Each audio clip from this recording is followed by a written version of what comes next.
देश की विभूति और भरतनाट्यम को विश्व स्तर पर स्थापित करने वाली हमारे साथ पद्म विभूषण सोनल मान सिंह जी हैं। इनसे बात करते हैं।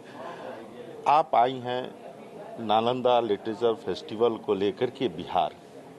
पहले आप आई थी तो बता रही थी कि 1992 और मोतिहारी फेस्टिवल में भी आप 1971-72 71-72। तो वहाँ क्या लगा आपको और आज के बिहार में क्या अंतर दिख रहा है? नहीं, देखिए, ये प्रश्न तो ऐसा है कि हम आते जाते रहे। पटना हुआ, फिर अपना वो मोकामा से कहाँ जाते थे, बरौनी में 3-4 बार गए कार्यक्रम करने। पटना तो आते ही रहे, और कहाँ ये अपना सिमरिया, गंगा तट पे। हाँ, वो कौन सा है उसका जो इलाका है, क्या कहना है, हाँ, बेगूसराय। तो ऐसी ऐसी जगह हम गए हैं। अब वो तब तो जाते थे कार्यक्रम करने, और गए, कार्यक्रम किया, ट्रेन में या प्लेन में चढ़ के वापस। अब जो है अभी जैसे पटना देखने से अच्छा लगता है कि पटना में इतना बदलाव आया है, सफाई हुई है, और दीवारों पर मधुबनी के पेंटिंग्स बने हुए हैं कहीं कहीं, और जो पूरा एक मरीन ड्राइव बनाया है गंगा जी के तट पे।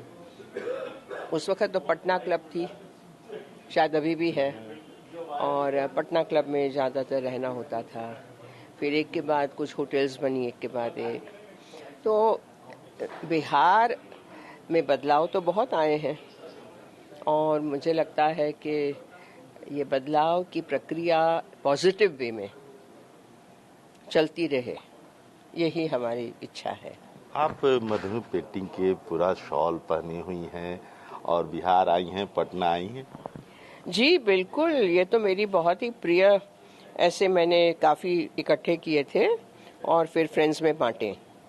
तो यहाँ की जो विशेषताएं हैं कला की, संस्कृति वगैरह की, उसकी प्रशंसा होनी चाहिए, जो हो रही है। आप देखिए, मधुबानी विश्वविख्यात है।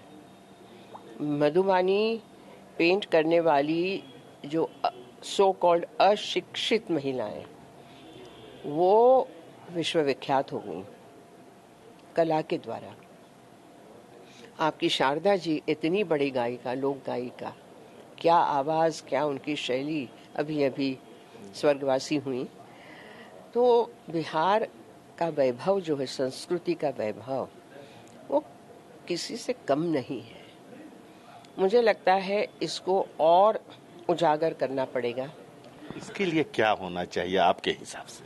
क्योंकि आप विश्व स्तर पे कला साधक रही हैं, कला की साधना जानती हैं, बिहार में भी कला साधक रहे हैं जिनका आपने नाम भी लिया, तो वो विश्व स्तर पे यहाँ की कला कैसे स्थापित हो, उसके लिए क्या होना चाहिए आपके हिसाब से?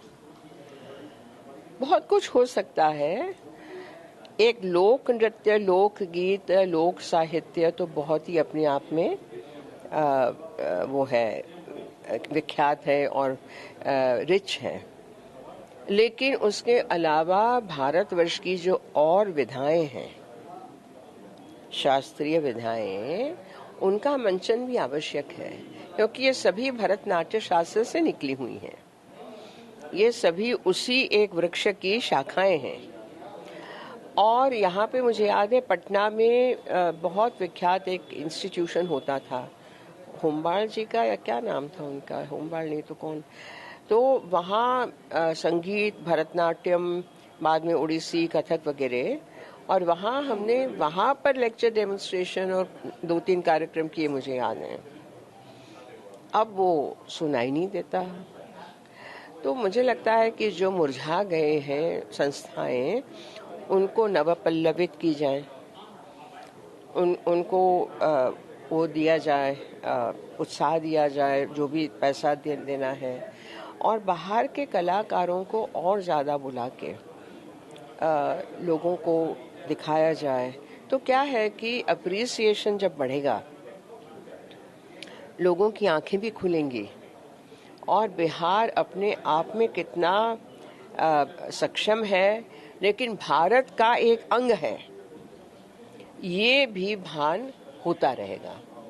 मुझे लगता है कि बिहार इसमें बहुत अच्छी पहल कर सकता है। ये जो नालंदा लिटरेचर फेस्टिवल है, ये कितना सार्थक होगा इस लोक संस्कृति और भाषा संस्कृति?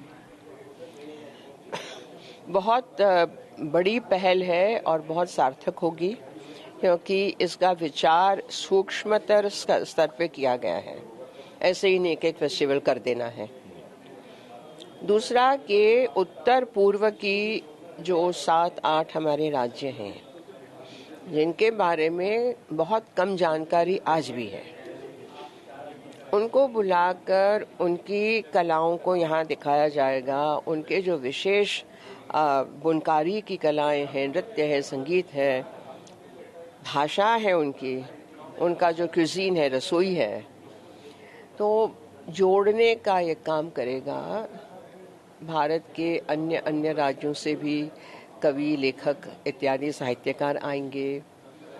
ये सारा मुझे लगता है कि बहुत विराट उत्सव होगा और इसी के चलते और बढ़ता जाए और विश्व से, ये तो अभी बुद्धिस्ट जो हमारे पड़ोसी देश हैं वहाँ से भी बुलाने का वो है, कार्यक्रम है।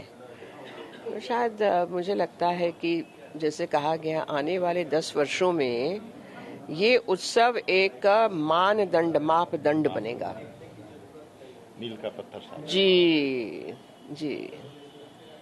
तो नालंदा लिटरेचर फेस्टिवल जो है मील का पत्थर साबित होगा, ये कहना है पद्म विभूषण सोनल मानसिंह जी का। कैमरामैन सुनील के साथ राजीव रंजन, कशिश न्यूज, पटना।